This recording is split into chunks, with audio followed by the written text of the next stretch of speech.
అభివృద్ధి గురించి మాట్లాడుతూ ఈ ప్రభుత్వం ప్రాపగాండాకు ఎక్కువ పెద్దపీట వేసిందన్నారు అధ్యక్ష. వాళ్ళ హయాంలో 50 ఏళ్లలో అధ్యక్ష ఒక్క గంగదేవిపల్లె చెప్పుకుందరు, ఒక అంకాపూర్ చూపెడుదురు. అది కూడా పాపం మా గ్రామస్తులు చేసుకున్నారు, వీళ్ళు చేసింది ఏం లేదు. కానీ మా హయాంలో మా 10 ఏళ్లలో గర్వంగా చెప్తున్నా సార్, 3% కంటే తక్కువ జనాభా ఉన్న తెలంగాణ జాతీయ పంచాయతీ అవార్డులలో 30% అవార్డులు గెలుచుకునే విధంగా ప్రభుత్వాన్ని నడిపినాం. పల్లె ప్రగతిని చేసి చూపెట్టినాం. కావాలంటే చూసుకోవచ్చు.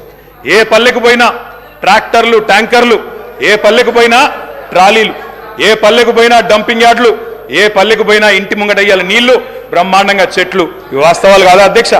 ఇవాళ మీరు ఎంజాయ్ చేయండి, పర్వాలేదు. 10 ఏళ్ల తర్వాత ఎంజాయ్ చేయండి. సర్పంచులకు ఇది ఇస్తాం, మాజీలకు అది ఇస్తాం, బస్సు ఫ్రీ, బంగారం ఫ్రీ, బండి ఫ్రీ అని చెప్పి ఓట్ల కోసం చాలా చెప్పారు అధ్యక్ష. సంతోషం, చేయండి, మేము వద్దంటలేదు. నిర్మాణాత్మకమైన సూచనలు చేయమన్నారు, తప్పకుండా చేయండి. మీ మేనిఫెస్టోలోని ప్రతి హామీని నిలబెట్టుకోండి.